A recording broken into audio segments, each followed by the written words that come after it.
Mirë se erdhët. Sot do të bëjmë diçka interesante. Do të zhytemi thellë nën lëkurën e leadershipit për të zbuluar ato forcat e padukshme që drejtojnë vendimet tona më të rëndësishme. Do të shohim se si njohja e botës sonë të brendshme, jo vetëm që na bën lider më të mirë, por realisht transformon mënyrën se si udhëheqim. Le ta nisim me një pyetje që vlen për të gjithë. Kur presioni është në maksimum dhe gjëra duket se po shkojnë keq, çfarë e merr kontrollin? A janë instinktet e verbra apo zgjedhjet e ndërgjegjshme? Kjo pyetje në fakt është në qendër të gjithçkaje që do të flasim sot. Për ta bërë më të qartë, imagjinoni pak të skenar. Një takim i rëndësishëm anulohet në minutën e fundit.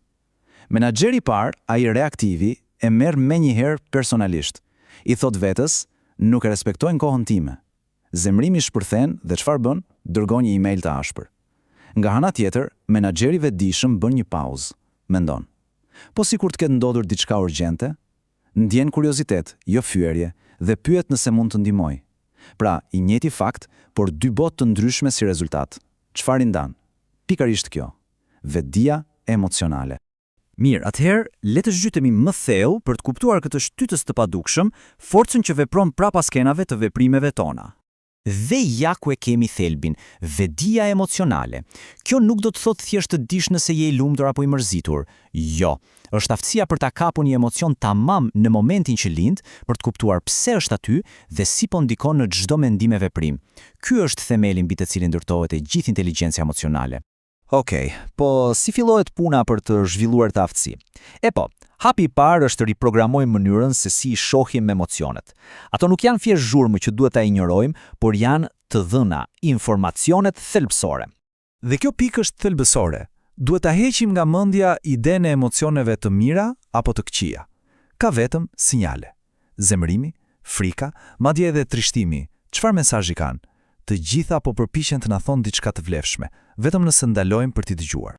Psikologu i njohur Paul Ekman ka identifikuar 6 emocione universale, dhe siç shihet edhe këtu, secili ka një funksion jetik. Mendojeni kështu, zemërimi nuk është thjesht diçka negative, është sinjal alarm që bie kur dikush na ka shkelur një parim apo një kufi të rëndësishëm. Frika nuk është dobësi, është sistemi ynë integruar i mbrojtjes. Kur e kuptojmë qëllimin e tyre, ato shndrohen nga armiq në aleat të fuqishëm. Mirë, tani le të shohim pak mekanikën e gjithë kësaj. Si ndodh që një mendim kthehet në një veprim fizik, sepse ka një cikël të fuqishëm, edhe pse të padukshëm, që punon pa ndalur. Ky është motori që punon në prapasken, i njohur si cikli kognitiv sjellor, dhe funksionon shumë thjesht. Një mendim ndez një emocion, dhe ai emocion nxit një sjellje. Për shembull, mendimi askush nuk më respekton, çonte emocioni zemërimit, i cili më pas çonte sjellja e një përgjigje të ashpër. Pra, ja ku është e gjithë magjia. Nëse ndërhyjmë në çdo pikë të këtij zinxhiri, qoftë mendimi apo të emocioni, ne e thyejmë ciklin, e rifitojmë kontrollin. Dhe kjo lidhje nuk ndodh vetëm në kokën tonë, as pak.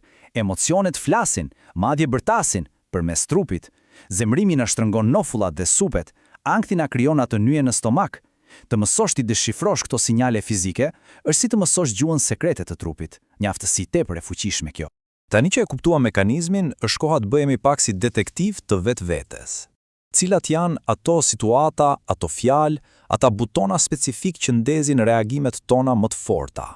Por shumicën e liderëve, këto situata tingëllojnë shumë të njohura, afate që nuk respektohen, kritika publike, konflikte në ekip apo ndryshime të papritura të planeve. Këto janë, le të themi, pikat e nxehta emocionale. Dhe hapi i parë për t'i menaxhuar është thjesht t'i njohësh. Dhe ja një mjet shumë konkret për ta bërë pikërisht këtë. Ditari emocional. Duke regjistruar rregullisht situatën, emocionin, mendimin që e shoqëron dhe reagimin fizik, fillojmë të shohim modele që më parë ishin të fshehura. Ky nuk është thjesht një ditar, është si një skaner, po një skaner diagnostikues për sistemin ton të brendshëm. Dhe tani arrim te pjesa më e rëndësishme, te momenti i së vërtetës. I kemi identifikuar emocionet, i kemi gjetur shkaktarët, por çfarë bëjmë kur jemi në mes të zjarrit? Përgjigje qëndron në një hap të vetëm, por që ndryshon gjithçka. Përgjigja përmbledhet në këtë strategji me 4 hapa të thjeshtë, por jashtëzakonisht të fuqishëm. Ja si funksionon strategjia e pauzës. Hapi i parë, ndalo. Mos bëj asgjë, thjesht merr frym, krijo një sekond hapësirë mes stimulit dhe reagimit. Hapi i dytë, identifiko. Vëri një emër asaj që ndjen. Po ndjej zemërim ose po ndjej ankth. Hapi i tretë, reflekto. Një pyetje shprehtë për veten, apo ma erson ky emocion gjykimin? Dhe së fundi hapi i katërt, zgjidh. Tani vendos me vetdije se si do të përgjigjesh në përputhje me qëllimet, jo me instinktin e momentit. Pra, në fund të ditës, i gjithë ky proces ka të bëjë me këtë transformim. Të kalojmë nga të qenit një menaxher reaktiv që funksionon me pilot automatik te një lider i përgjegjshëm që e mban timonin fort dhe me vetdije. Ky është thelbi i leadershipit të vërtet. Dhe po e mbyllim me këtë citat të pavdekshëm nga Carl Jung. Derisa të bëni të ndërgjegjshëm atë që është i pavetdijshëm, ai do të drejtojë jetën dhe ju do ta quani fat. Zotrimi i vetes nuk është çështje fati, por një akt ndërgjegjësimi. Duke ndriçuar këto forca të brendshme që na drejtojnë, ne marrim vërtet në dorë timonin e jetës edhe të leadershipit. Dhe pyetja që mbetet për reflektim është: çfarë pjese të pavetdijshmes ja vlen të ndriçojmë sot?